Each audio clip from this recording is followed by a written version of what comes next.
Hello friends. तो कल last class पर हम लोगों ने राष्ट्रीय शिक्षा नीति 1986 या एनपी 1986 के बारे में डिस्कस किया था और उसके जो मेजर कॉन्ट्रीब्यूशंस हैं उनकी एक समरी डिस्कस की थी। और उसके अंतर्गत जो पहला टर्म हम लोगों ने डिस्कस किया था वो था नवोदय विद्यालय। आज हम लोग नवोदय विद्यालय के बाद के जो उसके मेजर कॉन्ट्रीब्यूशंस थे उनको डिस्कस करते हैं। उसमें से जो दूसरी चीज निकल करके आती है वो है ऑपरेशन ब्लैक बोर्ड। तो हमारा टॉपिक चल रहा है एनपीई 1986 और हम पढ़ रहे हैं उसके मेजर कंट्रीब्यूशन। और उस मेजर कंट्रीब्यूशंस में आज हम लोग डिस्कस करने वाले हैं एक दूसरा टर्म उनका OBB यानी ऑपरेशन ब्लैक बोर्ड। ये इसी नाम से भी फेमस है और बहुत ज्यादा इससे क्वेश्चंस बहुत बार पूछे जा चुके हैं ऑपरेशन ब्लैक बोर्ड के बारे में। तो तीन बातें आपको ध्यान में रखनी है इसमें। पहली चीज कि ऑपरेशन ब्लैक बोर्ड का रिकमेंडेशन किसने किया या ऑपरेशन ब्लैक बोर्ड किसकी सिफारिश पर प्रारंभ हुआ, तो राष्ट्रीय शिक्षा नीति 1986 की सिफारिश पर। दूसरा पहला, ये शुरुआत कब हुई इसकी, स्टार्टेड इन 1987। इसकी शुरुआत 1986 में जरूर शिक्षा नीति लागू हो गई थी अगस्त 1986 में, लेकिन ऑपरेशन ब्लैक बोर्ड की जो शुरुआत हुई है वो हुई है 1987 में। दूसरा, इस ऑपरेशन का उद्देश्य क्या था। कई बार पूछा गया कि ऑपरेशन ब्लैक बोर्ड का पर्पज क्या था या मोटो क्या था। तो ऑपरेशन ब्लैक बोर्ड का जो मोटो था वो था प्राइमरी स्कूल में मिनिमम रिसोर्सेज अवेलेबल कराना। चूंकि भारत एक गांवों का देश था और जो प्राथमिक विद्यालय थे वो सुदूर ग्रामीण क्षेत्रों में जो होते थे वहां पर संसाधनों का बहुत अभाव था।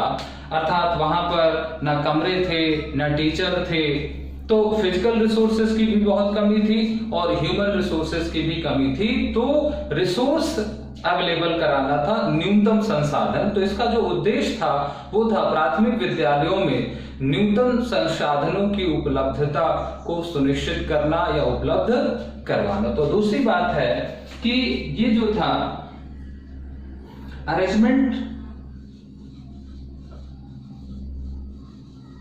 ऑफ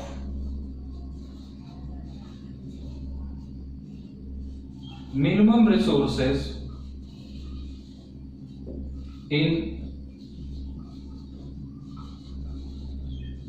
प्राइमरी स्कूल, ये इसका क्या था, गोल था। कई बार यहां से भी क्वेश्चन पूछा गया, यानी प्राथमिक विद्यालयों में न्यूनतम संसाधनों की को उपलब्ध कराना या उसकी व्यवस्था करना। तीसरा बात, अब वो न्यूनतम संसाधन क्या थे। न्यूनतम संसाधन जो थे यहां पर वो था 2 टीचर, 2 रूम एंड 1 बरामदा या लॉन कह सकते हैं। तो 2 शिक्षक, 2 कमरे और 1 बरामदा, ये न्यूनतम रूप से सुनिश्चित करना था ऑपरेशन ब्लैक बोर्ड के द्वारा। तो 3 बातें ही आपको यहां पर ध्यान रखनी। हाँ, ऑपरेशन ब्लैक बोर्ड में बाद में सुधार किया गया 1995 में, जब 1992 में राष्ट्रीय शिक्षा नीति 1986 की समीक्षा की गई या उसको रिवाइज किया गया, तो फिर वहां पर ऑपरेशन ब्लैक बोर्ड्स को चेंज किया गया, मॉडिफिकेशन हुआ। और वो चेंजमेंट्स क्या था कि ऑपरेशन ब्लैक बोर्ड को प्राइमरी के साथ साथ अपर प्राइमरी में भी जो है वो लागू किया गया, प्राथमिक से उच्च प्राथमिक स्तर तक विस्तारित किया गया। यहाँ प्राइमरी का मतलब केवल 1 से 5 तक के स्कूल था, लेकिन 1995 में ऑपरेशन ब्लैक बोर्ड में संशोधन होता है और उस संशोधन में दो महत्वपूर्ण चीजें निकल करके आई। पहली चीज निकल करके आई कि ऑपरेशन ब्लैक बोर्ड को प्राथमिक जो है विद्यालयों के साथ साथ उच्च प्राथमिक विद्यालयों तक भी विस्तारित किया जाएगा, विस्तारित किया गया। और तीसरा, जो न्यूनतम संसाधन की परिभाषा थी उसको बदला गया और वहां पर 3 शिक्षक, 3 कमरे और 1 बरामदे की बात को लागू किया गया। तो यहां पर जब ये 1987 में जब लॉन्च हुआ, लेकिन 1995 में इसमें रिवीजन हुआ या इसको रिवाइज किया जाता है।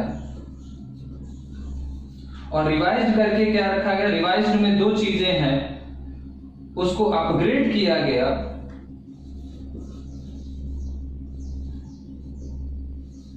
इनटू अपर प्राइमरी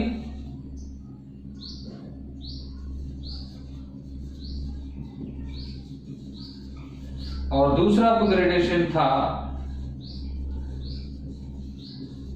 3 टीचर्स,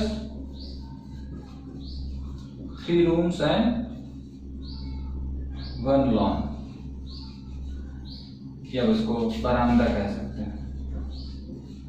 तो 2 बातें ध्यान रखें। कई दफा ये भी पूछा गया कि ऑपरेशन ब्लैक बोर्ड में न्यूनतम कितने टीचर और कितने क्लासरूम की बात कही गई थी। तो ध्यान रखें कि जो हमारा ओरिजिनल ऑपरेशन ब्लैक बोर्ड था उसमें 2 अध्यापक और 2 शिक्षकों की बात की गई थी, और वो केवल प्राथमिक स्तर तक सीमित था। लेकिन जब उसमें संशोधन किया गया 1995 में, तो उसमें उसको प्राइमरी के साथ साथ अपर प्राइमरी तक जो है वो जो ज्यादा विस्तारित किया गया, और दूसरा वहां पर 2 से बढ़ा करके 3 कमरे और 3 शिक्षकों तक की बात को जो है वो स्वीकार किया गया। तो एग्जाम की दृष्टि से महत्वपूर्ण बातें क्या है यहाँ पर, ऑपरेशन ब्लैक बोर्ड का संबंध किस शिक्षा से है?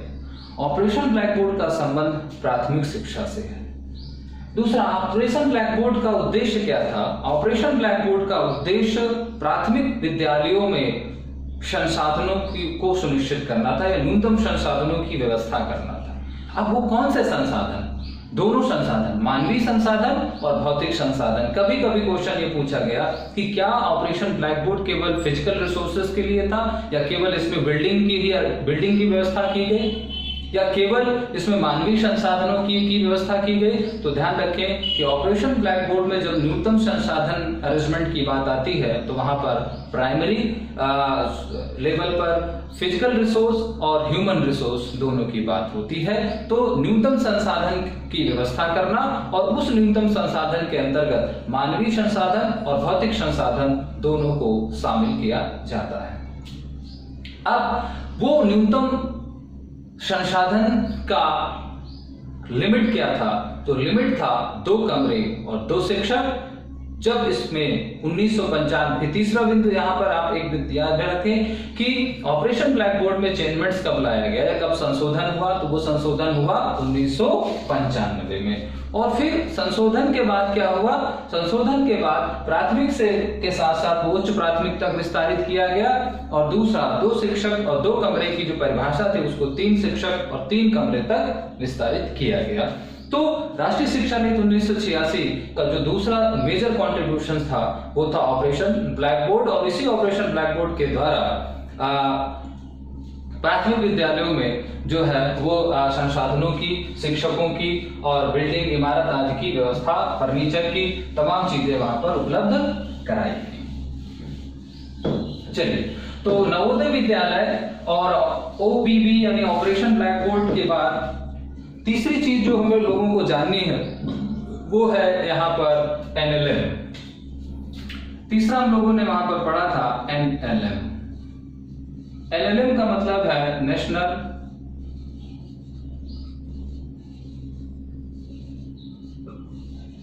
लिटरेसी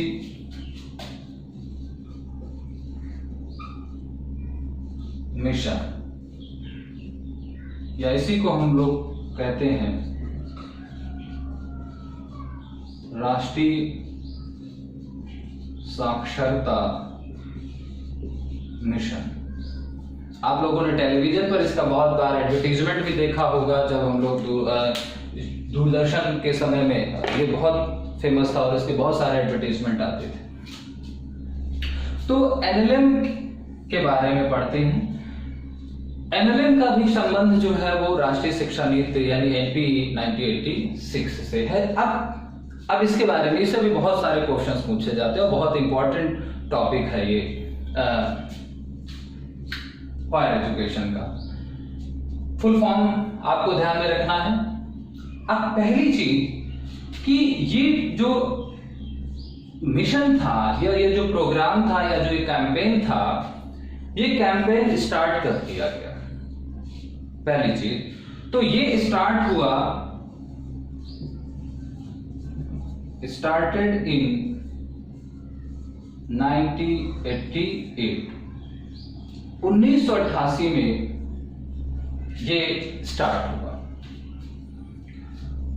दूसरी बात, ये जो राष्ट्रीय साक्षरता मिशन था या जो ये एक कैंपेन था, इसका संबंध किससे था? तो ये जो मिशन था वो संबंध था एडल्ट एजुकेशन से, रिलेटेड टू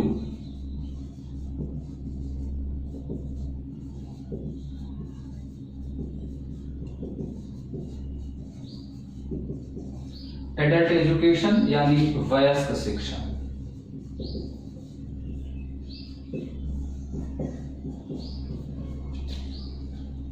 एडल्ट एजुकेशन से संबंधित था, यानी प्रौढ़ शिक्षा या वयस्क शिक्षा आप कह सकते हैं इसको। यह प्रौढ़ शिक्षा से संबंधित कार्यक्रम था। और प्रौढ़ शिक्षा तीनों तरह की होती है, फॉर्मल भी होती है, नॉन फॉर्मल भी होती है और इनफॉर्मल भी होती है। तीनों तरह की शिक्षा को इसमें चलाया गया। अब तीसरा प्रश्न यहां पर यह आता है कि एडल्ट एजुकेशन या प्रौढ़ शिक्षा का एज ग्रुप क्या होता है? तो तीसरी बात यहां पर ध्यान रखनी है कि जो एडल्ट एजुकेशन का एज है वो है 15 to 35 ईयर। ये कई बार एग्जाम में पूछा जा चुका है, यानी 15 से 35 साल तक की शिक्षा के लोगों को हम वह प्रौढ़ शिक्षा के अंतर्गत शामिल करते हैं। क्लियर? अब प्रौढ़ शिक्षा की जब बात आती है वो भी भारत के संदर्भ में, तो यहां पर बहुत सारे क्वेश्चंस आपसे पूछे जा सकते हैं, पूछे जाते हैं। हालांकि राष्ट्रीय शिक्षा नीति का जो संबंध था वो संबंध केवल नेशनल लिटरेसी मिशन से था। अब प्रश्न ये उठता है कि क्या नेशनल लिटरेसी मिशन से ही भारत में एडल्ट एजुकेशन की स्टार्टिंग हुई? क्या इस भारत में प्रौढ़ शिक्षा का प्रादुर्भाव ही राष्ट्रीय शिक्षा नीति 1986 के द्वारा किया गया, या इसके पहले भी भारत में प्रौढ़ शिक्षा को लेकर के कोई कार्यक्रम या कोई आयोजन या कोई पॉलिसी थी, कोई संस्था थी? और थी तो वो क्या थी? तो थोड़ा सा हम इसकी पृष्ठभूमि में, चूंकि जब प्रौढ़ शिक्षा की बात चली है तो हम उन सारे बिंदुओं को यहाँ पर कंसिडर कर लेंगे जिनसे संबंधित प्रश्न पूछे जा सकते हैं। तो अब तक के जो परीक्षा उपयोगी प्रश्न जानकारी है वो यहाँ पर क्या है? पहली चीज कि राष्ट्रीय साक्षरता मिशन किसके द्वारा प्रारंभ किया गया या किसकी सिफारिश पर लागू हुआ या चलाया गया? तो राष्ट्रीय शिक्षा नीति 1986 की सिफारिश पर। दूसरा, राष्ट्रीय साक्षरता मिशन प्रारंभ कब हुआ? बहुत बार ये क्वेश्चन पूछा गया। राष्ट्रीय साक्षरता मिशन की शुरुआत 1988 में हुई। तीसरी बात, राष्ट्रीय साक्षरता मिशन का संबंध किस शिक्षा से है? उत्तर है प्रौढ़ शिक्षा से है। चौथा सवाल, प्रौढ़ शिक्षा किस आयु वर्ग के लोगों को दी जाती है या प्रौढ़ शिक्षा का संबंध किस आयु वर्ग के व्यक्तियों से होता है? तो 15 से 35 वर्ष के बीच के लोगों को या 15 से 35 वर्ष के उम्र के लोगों के साथ, महिला हो या पुरुष हो। अब इसके अलावा हम भारत में अगर प्रौढ़ शिक्षा के बारे में बात करते हैं तो हमें बहुत प्रारंभ से चर्चा करनी होगी, और यहाँ पर ये सारे ध्यान रखें कि हम केवल और केवल वही मुद्दे यहाँ पर डिस्कस करेंगे जिन पर परीक्षा में प्रश्न पूछे जा चुके हैं या पूछे जाते हैं। तो एक प्रश्न आता है कि भारत में सर्वप्रथम प्रौढ़ शिक्षा की नींव या आधारशिला किसने रखी? तो ध्यान रखें कि भारत में प्रौढ़ शिक्षा की जो शुरुआत है वो हुई 1885 में, और 1885 में किसने की?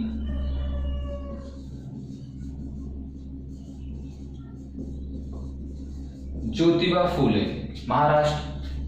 और ज्योतिबा फूले को आप जानते हैं कि इन्हें फर्स्ट टीचर ऑफ इंडिया कहा जाता है। भारत की प्रथम अध्यापक है या अध्यापिका कह लीजिए, फर्स्ट टीचर ऑफ इंडिया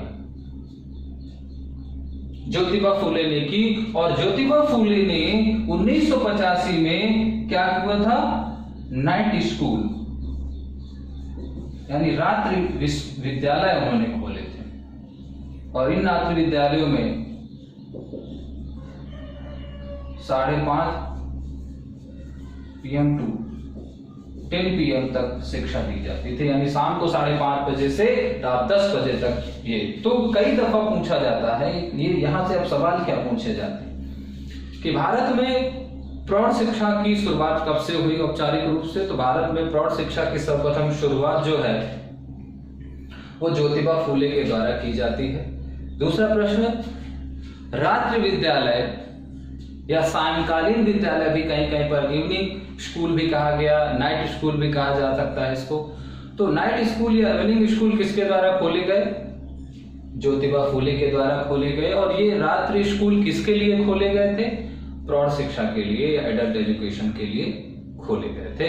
तो यहां पर बात ध्यान रखनी है। तो शुरुआत होती है, हम बात जरूर 1988 से कर रहे हैं, लेकिन उसके 100 वर्ष पहले ही 1885 में भारत में प्रौढ़ शिक्षा की शुरुआत हो चुकी थी।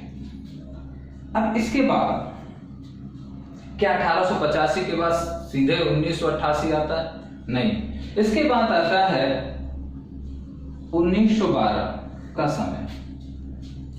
और यहां पर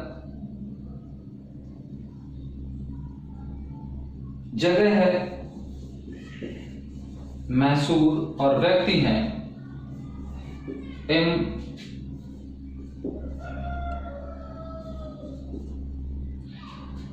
Visvesvaraya.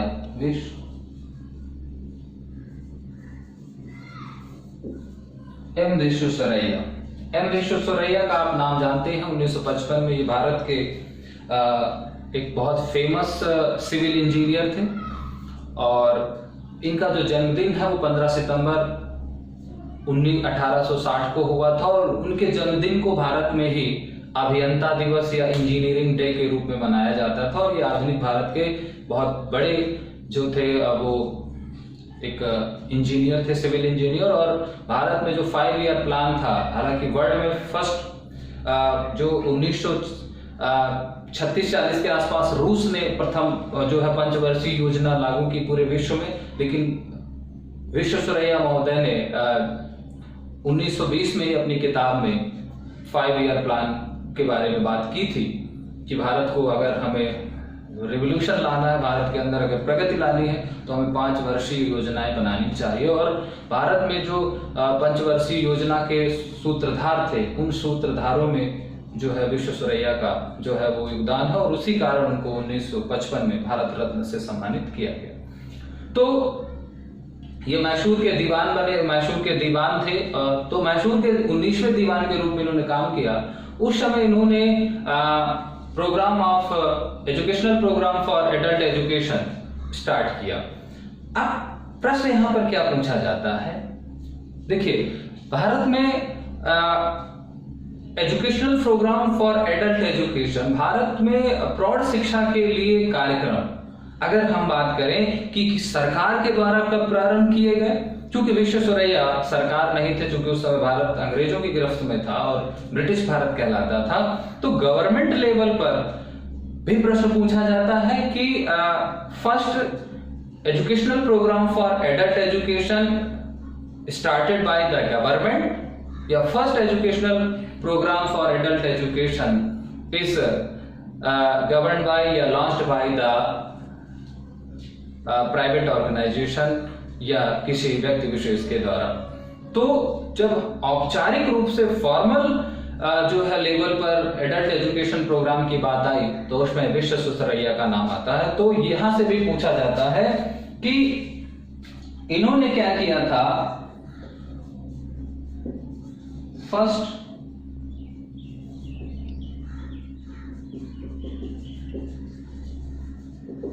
Educational programme for adult education. तो अगर आपसे पूछा जाए भारत में प्रौढ़ शिक्षा की शुरुआत 1885 में हुई और उन्होंने केवल विद्यालय खोले थे व्यक्तिगत स्तर पर ज्योतिबा फूले ने, तो प्रौढ़ शिक्षा की शुरुआत 1885 में होती, लेकिन प्रौढ़ शिक्षा का पहला औपचारिक कार्यक्रम जो शुरू किया जाता है वो शुरू किया जाता है 1912 में एम विश्वेश्वरैया के द्वारा मैसूर में। चूंकि वो मैसूर के दीवान थे, चाहे उस समय के आप कह दीजिए कि वो मेयर थे वहां के, तो वो मेयर के रूप में काम कर रहे थे मैसूर के, और तब उन्होंने प्रौढ़ शिक्षा के लिए पहला कार्यक्रम जो है वो अपने शहर में संचालित करवाया था। अब 1912 के बाद इस पे एक बहुत महत्वपूर्ण चीज पूछी जाती है कि एडल्ट एजुकेशन को सोशल एजुकेशन किस व्यक्ति ने कहा, यानी एडल्ट एजुकेशन का अल्टरनेटिव नेम क्या है, प्रौढ़ शिक्षा को और किस नाम से या उसका परिवर्तित नाम क्या है, और वो नाम किसने रखा और वो कब रखा गया। ये सारे बातों के से संबंधित प्रश्न आप पिछले पेपर उठा करके देखें, आपको कहीं ना कहीं मिल जाएंगे। तो पांचवी बात निकल करके क्या आती है यहां से महत्वपूर्ण, कि जो एडल्ट एजुकेशन है उसको रीनेम किसने किया, और रीनेम अगर किया तो वो किसने किया और कब किया। तो पांचवी बात है adult education renamed as social education, renamed as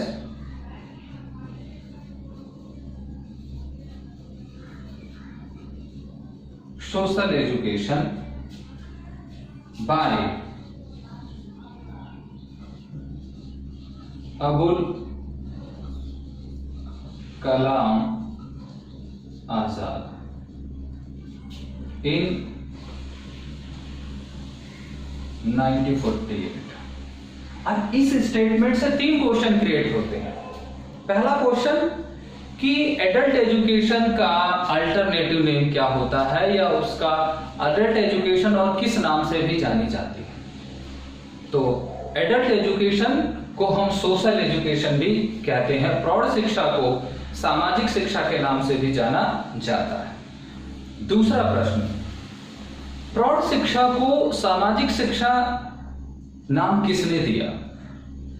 यह हायर एजुकेशन के लास्ट पेपर में पूछा गया, जीडीसी में भी कई बार पूछा जा चुका, नेट के पेपर में कई बार पूछा जा चुका।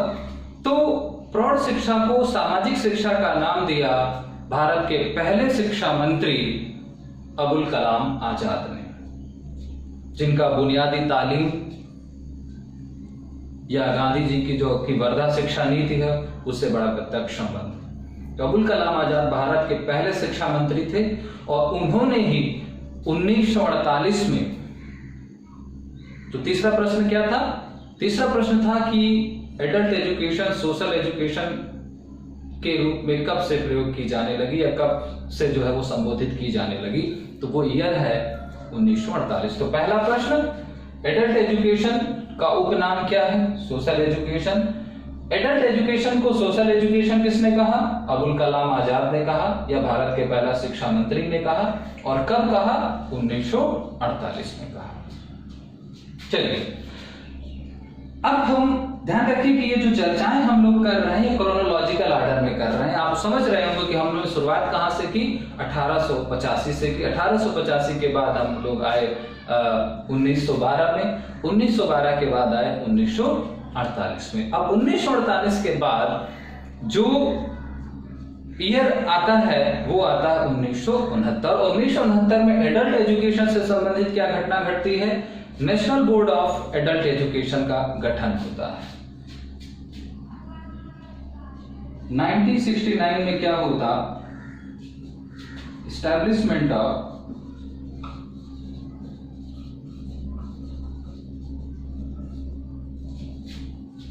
National board of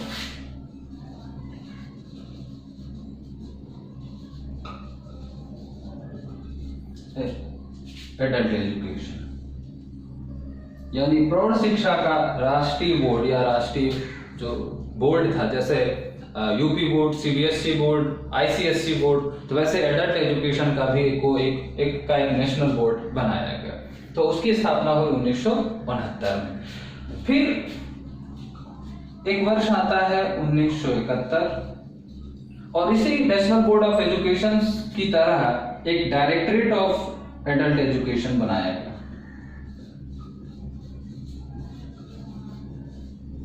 directorate of adult education का गठन किया गया। ये भी एक क्या है, जो है एडमिनिस्ट्रेटिव बॉडी है एडल्ट एजुकेशन की इंडिया में।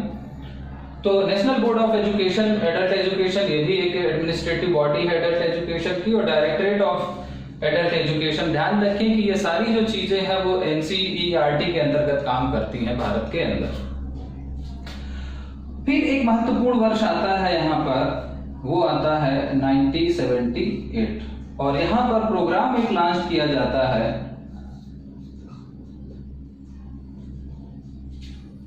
NPAE। कई बार इसका फुल फॉर्म पूछा जाता है और हम इसको कहते हैं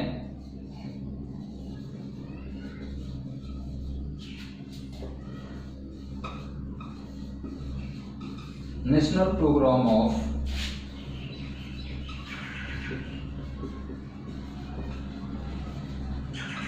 एडल्ट एजुकेशन। अभी जब आप लोगों ने एम विश्वेश्वरैया को आपने पढ़ा था तो आपने कहा था कि वो भी first educational programme of for adult education था। और ये भी क्या था? ये भी क्या था? फर्स्ट प्रोग्राम था। ये भी क्या था? First programme. अब अंतर क्या है कि 1912 का जो प्रोग्राम था वो भारत का प्रौढ़ शिक्षा का पहला शैक्षिक कार्यक्रम था, गैर सरकारी।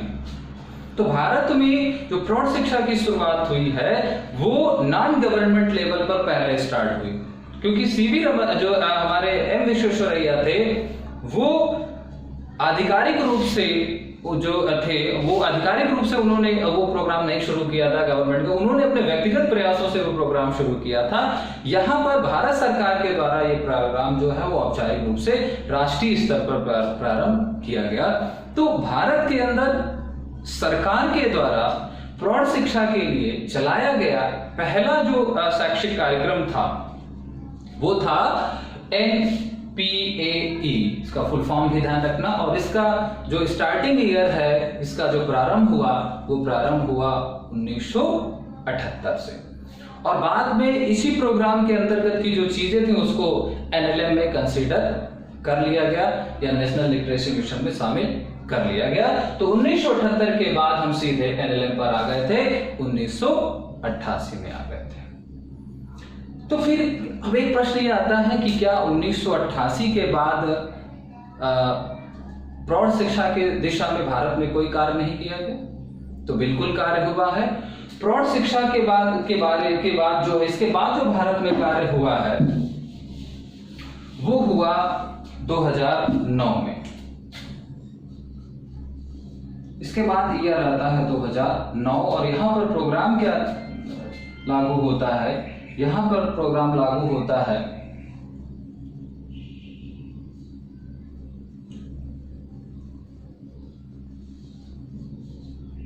SBA प्रोग्राम लागू होता है। और ये प्रोग्राम क्या है?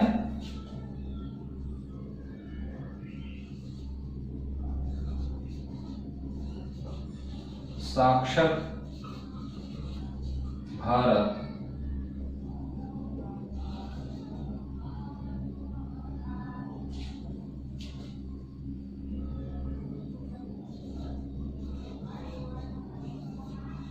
अभियान, SBA लागू हुआ। और ये है क्या? साक्षर भारत अभियान।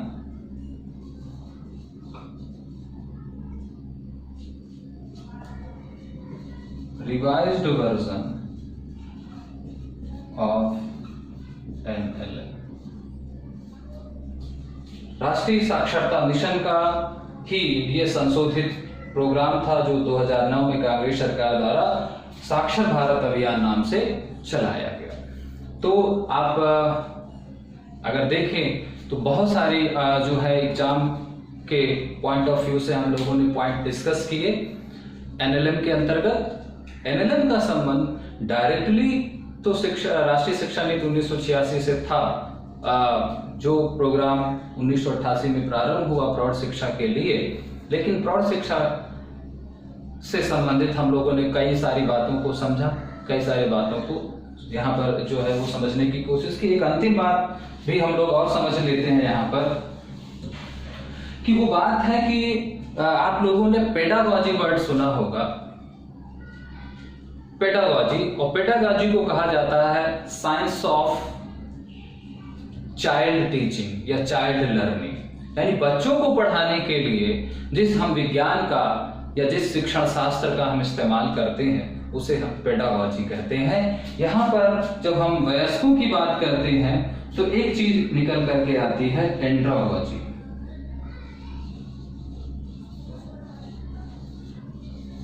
वयस्कों को पढ़ाने के लिए यानी जो एडल्ट एजुकेशन का संबंध है वो पेडागॉजी से नहीं है, वो एंड्रोगॉजी से है। और एंड्रोगॉजी है क्या? साइंस ऑफ एडल्ट एजुकेशन, यानी इसे हम प्रौढ़ शिक्षण शास्त्र कह सकते हैं। प्रौढ़ शिक्षण शास्त्र यानी प्रौढ़ों को पढ़ाने के लिए, क्योंकि बच्चों को पढ़ाना और वयस्कों को पढ़ाना एक समान नहीं होता, तो वयस्कों को पढ़ाने के तरीके, उनका मैथडोलॉजी, उनका मैकेनिज्म सब अलग होता है। तो एंड्रोगॉजी में हम उन बातों को सिखाते हैं, उन चीजों को कंसिडर जो है लर्न कराते हैं, ट्रेन करते हैं, जो एडल्ट एजुकेशन के एजुकेटर होते हैं, टीचर होते हैं, कि वयस्कों को कैसे पढ़ाया जाता है, क्योंकि वो मानसिक रूप से काफी विकसित होते हैं, परिपूर्ण होते हैं, साथ ही उनके अपने पारिवारिक और व्यक्तिगत उत्तरदायित्व भी होते हैं, तो वो स्वतंत्र नहीं होते। तो वयस्कों को पढ़ाने की जो क्रियाविधि है या जो उनका तौर तरीका है वो बच्चों से अलग होता है। इसीलिए पेडागॉजी और एंड्रोगॉजी दोनों चीजें अलग होती हैं।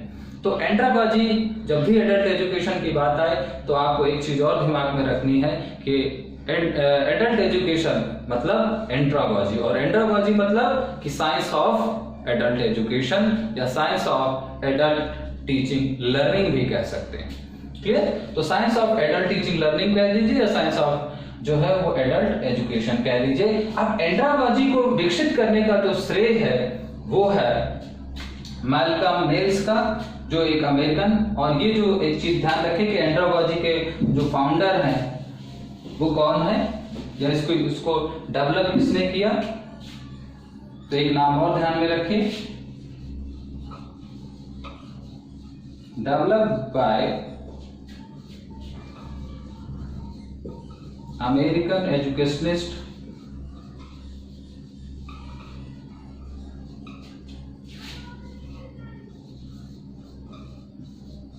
Malcolm nails.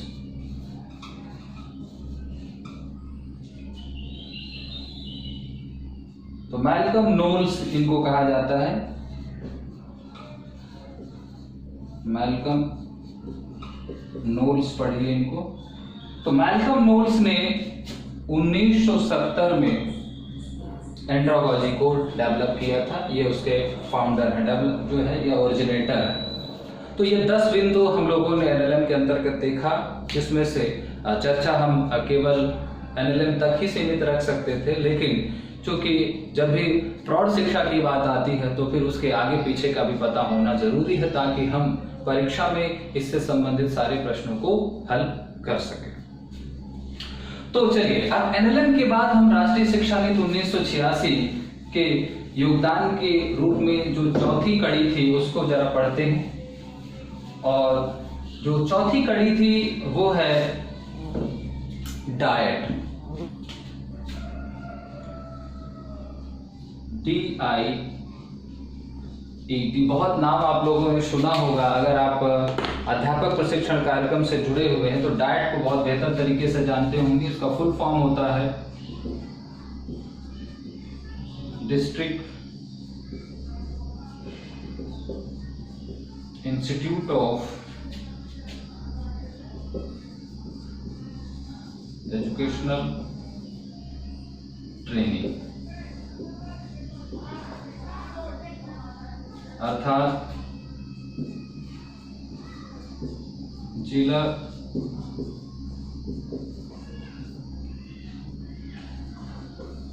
शैक्षिक एवं प्रशिक्षण संस्थान। तो डाइट की जो स्थापना की गई, हर जिले में डाइट होती है, जिला स्तर पर एक इंस्टीट्यूट खोला गया। और ये जो डाइट ओपन हुई NP 1986 के रिकमेंडेशंस पर। कई बार ये क्वेश्चन पूछा गया कि डाइट का एस्टैब्लिशमेंट किसकी रिकमेंडेशंस पर हुआ, तो आपको पता ही चल गया होगा कि डाइट का रिकमेंडेशन राष्ट्रीय शिक्षा नीति 1986 ने किया था। अब पहला पॉइंट यहाँ पर आपको क्या ध्यान में रखना है, पहली चीज कि इनका एस्टैब्लिशमेंट हुआ कब एक्चुअली। तो एस्टैब्लिश्ड कब हुई, एस्टैब्लिश्ड इन 1987 में हुई। ये वर्ष भी पहले बहुत पूछा जाता है कि इनकी स्थापना हुई। तो राष्ट्रीय शिक्षा नीति 1986 की सिफारिश पर है, लेकिन इनकी स्थापना हुई 1987 में। दूसरी बात, इनकी स्थापना की क्यों की, किस लिए की गई थी? तो इनकी स्थापना का जो एम था, वो एम जो था वो था 5 फार्मूला, 5 सूत्री कार्यक्रम था। उस 5 सूत्री कार्यक्रम के लिए को ध्यान में रख करके इनकी स्थापना की गई। ये कार्यक्रम भी पूछे जाते हैं, ये उद्देश्य भी पूछे जाते हैं। पहला है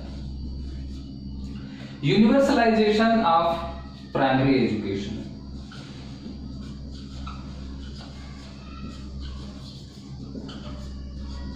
ऑफ प्राइमरी एजुकेशन, यानी प्राथमिक शिक्षा का सार्वभौमिकरण करना, पहला इसका उद्देश्य था। दूसरा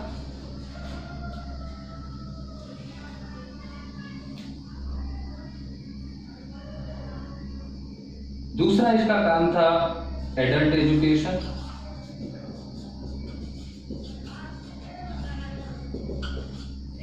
तीसरा काम था women, girls and minority education. फिर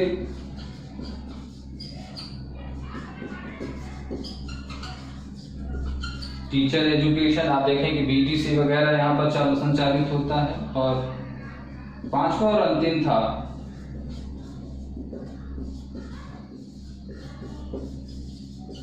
एक्शन रिसर्च।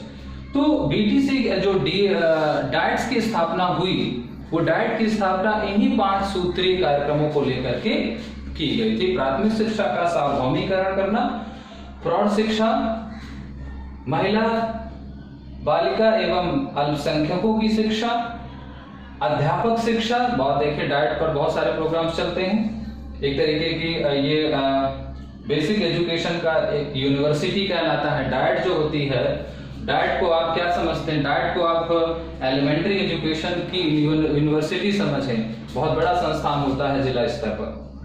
और एक्शन रिसर्च क्रियात्मक शोध अर्थात जिला स्तर पर या लोकल स्तर पर जो शैक्षिक समस्याएं होती हैं उन शैक्षिक समस्याओं को सॉल्व करने के लिए ये क्या है, एक छोटी अवधि की शोध परियोजनाओं को संचालित करती है या शोध परियोजनाओं का संचालन करती है। उसके लिए टॉपिक अलॉट करना और आर्थिक मदद देना आदि आदि चीजें होती हैं।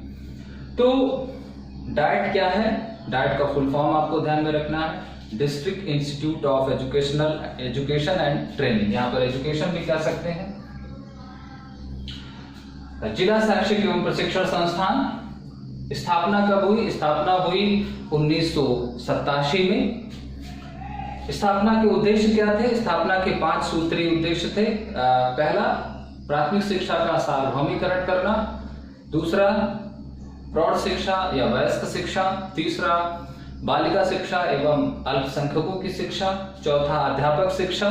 और पांचवा, क्रियात्मक शोध यानी एक्शन रिसर्च, लघु अवधि के छोटी ग्राउंड लेवल की समस्याओं के तात्कालिक समाधान के लिए किया जाने वाला शोध। तो चलिए, डाइट के बाद हम बात करते हैं एक जो 5वां कॉन्ट्रीब्यूशन था वो था SCERT, जो LPE 1986 में 5वां नगीना हम लोग देखेंगे तो वो हमको क्या है? SCERT है, यानी स्टेट काउंसिल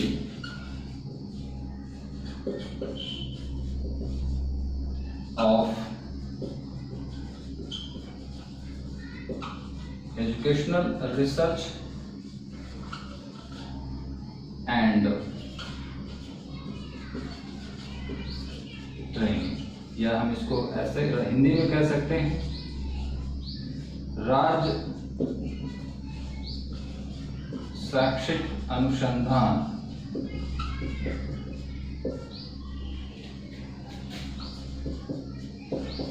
एवं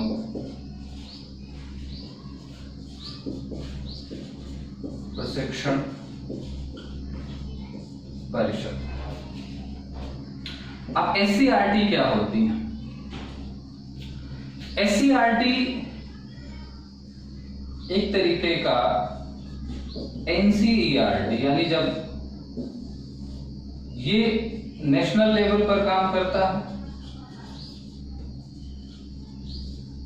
और ये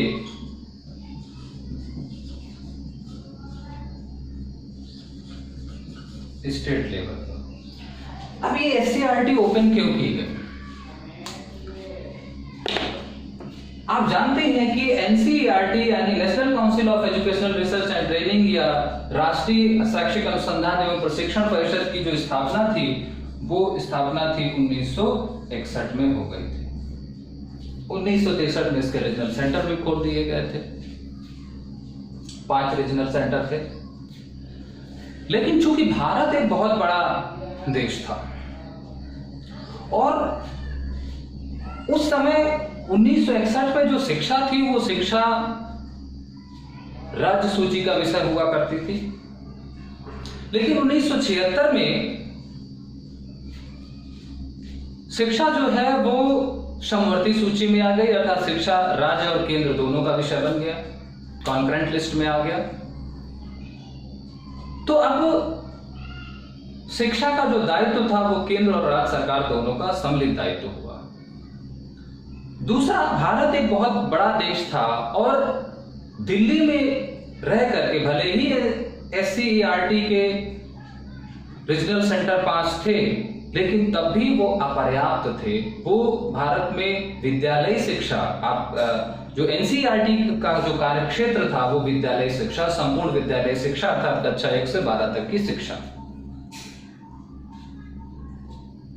तो NCERT अपने क्षेत्रीय कार्यालयों के होने के बावजूद भी भारत में विद्यालयी शिक्षा का प्रशासन और प्रबंधन बहुत सुचारू रूप से नहीं कर पा रहे थे, उसको बहुत सारी समस्याएं आ रही थी।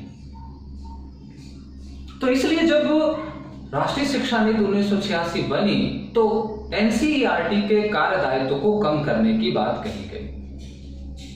चूंकि लगभग 28 से 30 राज्यों वाला एक देश है भारत, तो वहां पर हर राज्य में उन्होंने कहा कि एनसीईआरटी की तर्ज पर एससीईआरटी की स्थापना की जाए, अर्थात उसके जो कॉन्स्टिट्यूशंस है, उसके जो रूल एंड रेगुलेशंस है, उसका जो दायित्व है, उसका जो रोल है, वो वही रखा जाए जो राष्ट्रीय स्तर पर एनसीईआरटी का है। करिकुलम कुछ चीजें एनसीईआरटी के पास रहेंगी, लेकिन एक अपने सब्स्टिट्यूट के रूप में, एक अपनी प्रॉक्सी बॉडी के रूप में एनसीईआरटी राज्यों में एससीईआरटी की स्थापना करेगी, प्रत्येक राज्य अपने यहाँ एससीईआरटी की स्थापना करेगा और जो एनसीईआरटी के तर्ज पर काम करेगा। अंतर क्या है कि एनसीईआरटी राष्ट्रीय स्तर पर काम करेगी, एससीईआरटी राज्य स्तर पर काम करेगी। तो आप समझ रहे होंगे कि एससीईआरटी है क्या एक्चुअल में। एससीईआरटी एक्चुअल में एनसीईआरटी की एक चाइल्ड के रूप में या उसके संतानों के रूप में है हर राज्य के अंदर। इनका स्थापना कब हुई? पहली चीज, इनका एस्टैब्लिशमेंट कब हुआ?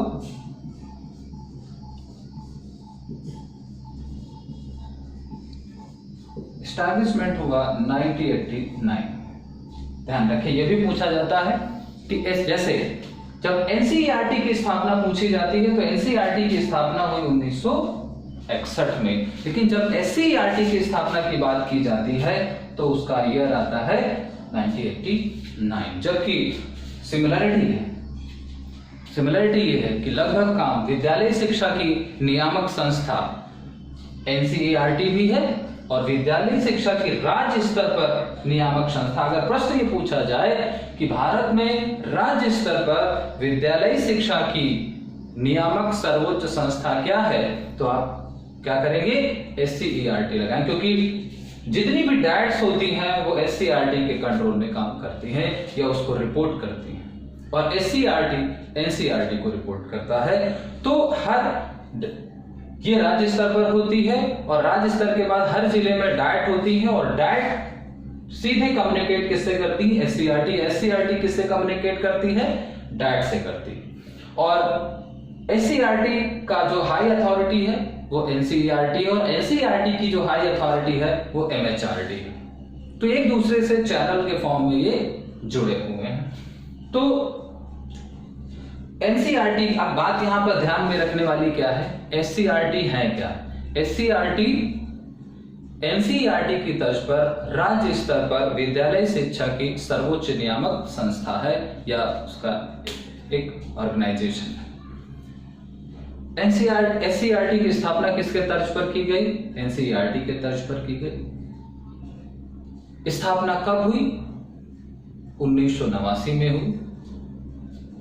क्यों की गई? एनसीईआरटी के कार्य के बोझ को कम करने के लिए इसकी स्थापना की गई। तो ये जो पांचवा स्टेप था, जो पांचवा कॉन्ट्रीब्यूशन था, एलिमेंट्स था एनपीई 1986 का, उसको हम लोगों ने देखा। चलिए एक छठे एलिमेंट्स के बारे में भी डिस्कस करते हैं। छठा एलिमेंट है NIOS।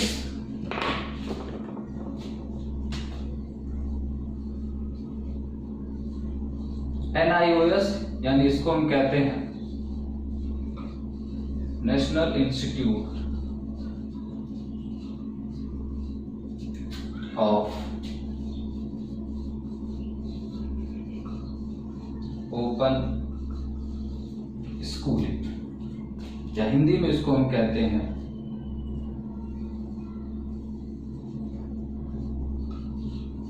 राष्ट्रीय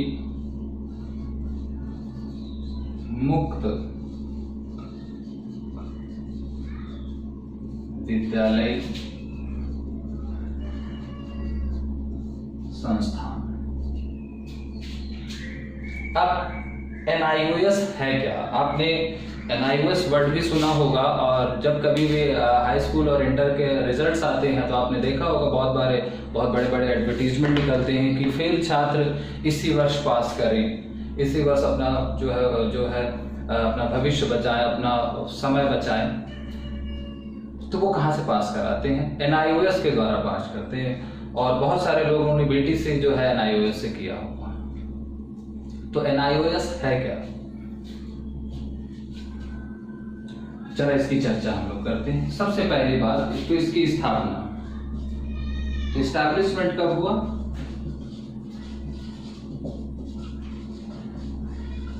एस्टैब्लिशमेंट हुआ 1989। ये वर्ष भी पूछा जाता है कि NIOS की स्थापना की। NIOS की स्थापना का सुझाव किसने दिया, किसकी अनुशंसा पर की गई? राष्ट्रीय शिक्षा नीति 1986 की अनुशंसा पर की गई। कब की गई? 1989 में की गई। दूसरी बात, इसका जो हेड ऑफिस है वो कहाँ है? नोएडा है। और इसके रीजनल सेंटर कितने हैं?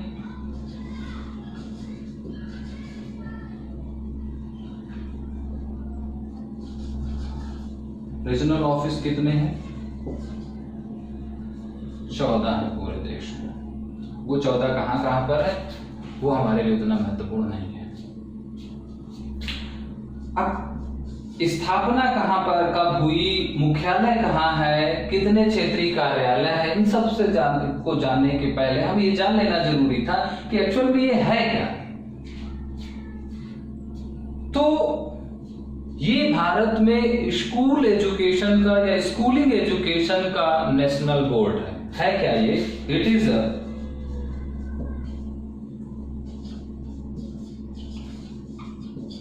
National school education board, just like अ UP board, CBSE, ICSE board. तो जैसे ये तमाम बोर्ड हैं स्कूलिंग एजुकेशन के, ये क्या है?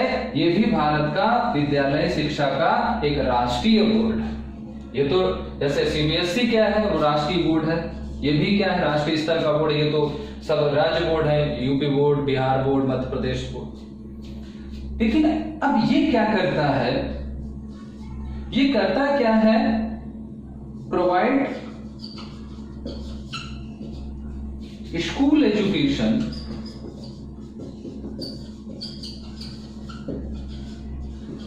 इन ODL मोड। ODL का मतलब है ओपन एंड डिस्टेंस लर्निंग, यानी दूरस्थ शिक्षा से, डिस्टेंस मोड से। जैसे आप विद्यालय शिक्षा के बाद विश्वविद्यालय इग्नू की बात करते हैं, राष्ट्रीय टंडन की बात करते हैं, तो ये इग्नू, राष्ट्रीय टंडन, ये सब क्या करते हैं?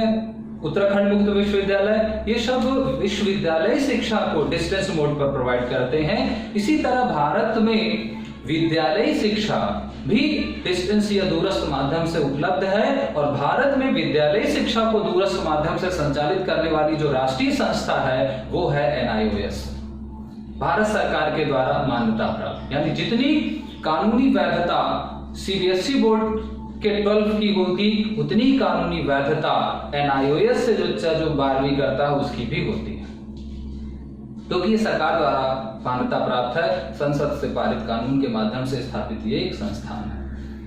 तो NIOS है क्या? NIOS है भारत में दूरस्थ माध्यम से विद्यालय शिक्षा का संचालन करने वाला एक राष्ट्रीय संस्थान। और विद्यालय शिक्षा का मतलब कक्षा 1 से कक्षा 12 तक की शिक्षा। तो NIOS समझ में आ रहा है? स्थापना क्या है? ये भारत में ODL मोड पर स्कूल एजुकेशन प्रोवाइड करने वाला एक नेशनल बोर्ड ऑफ एजुकेशन है, जस्ट लाइक CBSE या ICSE बोर्ड। स्थापना कब हुई? 1989 में। मुख्यालय कहाँ है? नोएडा में है।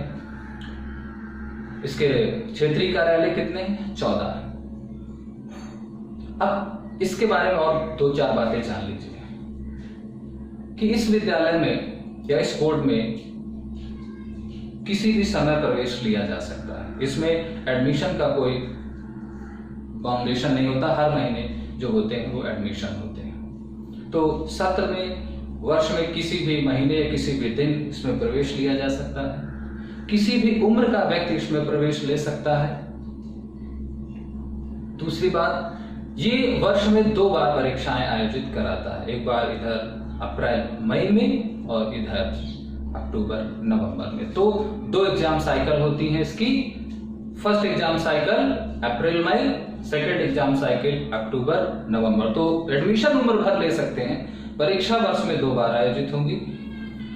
और यहाँ पर सभी तरह के जो है शैक्षिक कार्यक्रम होते हैं, व्यावसायिक शैक्षिक कार्यक्रम भी होते हैं। हमने कहा कि आजकल तमाम ब्रिज कोर्स जो टीचर एजुकेशन के हैं, डीएलएड है, वो डीएलएड तक जो है एनआईओएस प्रोवाइड करता है। तो इसमें एकेडमिक प्रोग्राम के साथ व्यावसायिक पाठ्यक्रमों का भी संचालन होता है। तो विश्व जो हमारी विद्यालय शिक्षा है, औपचारिक विद्यालय शिक्षा, वो भी है, और उस औपचारिक विद्यालय शिक्षा के साथ साथ व्यावसायिक शिक्षा भी है, जिसमें अध्यापक प्रशिक्षण से कार्यक्रम या तमाम ब्रिज कोर्सेज भी अवेलेबल हैं एनआईओएस पर। तो एनआईओएस भी एक बहुत बड़ा जो एक कंट्रीब्यूशन है एनपी 1986 का, और इससे संबंधित भी प्रश्न पूछे जाते हैं। यहाँ पर प्रश्न में आपका ध्यान क्या क्या रखना है, एनआईओएस का फुल फॉर्म ध्यान में रखना है, इसका ये क्या है ये आपको ध्यान में रखना है, इसकी स्थापना कब हुई ये आपको ध्यान में रखना है, इसका कार्य क्या है ये ध्यान में आपको रखना है, इसमें प्रवेश का समय क्या होता है वो आपको ध्यान में रखना है, प्रवेश की उम्र क्या होती है इसमें वो आपको ध्यान में रखना है, और ये एग्जाम परीक्षा कितनी बार आयोजित कराता है वो ध्यान में रखना है, क्या ये शैक्षिक कार्यक्रम के साथ साथ व्यवसायिक कार्यक्रम भी उपलब्ध कराता है वो ध्यान में रखना है, और अगर कराता है तो वो किस तरह के कार्यक्रम होते हैं। यदि आपके दिमाग में आप इन सारी बातों को ध्यान में रख पाएंगे तो एनआईओएस से संबंधित अगर कोई भी प्रश्न पूछा जाएगा तो आप उसको बहुत आसानी से सॉल्व कर पाएंगे। तो गाइस, आज की क्लास में हम लोग इतना ही डिस्कस करते हैं। अगली क्लास पर हम लोग तमाम और संस्थाएं हैं, चाहे वो नैक हो, आरसीआई हो, एआईसीटीसी हो, डीईबी हो, एनटीए हो, बहुत सारी ऐसी बातें हैं, चाहे वो आइसोलेशन ऑफ डिग्री हो, डिसेंट्रलाइजेशन हो, लाइब्रेरी हो, बहुत बातें हैं अभी राष्ट्रीय शिक्षा नीति 1986 में जो हमें करनी है, समझनी है और जाननी है। लेकिन आज के लिए इतना ही।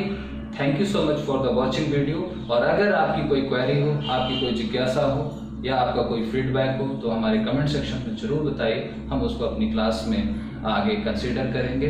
तो गाइस, अपना ख्याल रखिए, अपना ध्यान रखिए और कंटिन्यू लर्निंग करते रहिए। Goodbye, take care.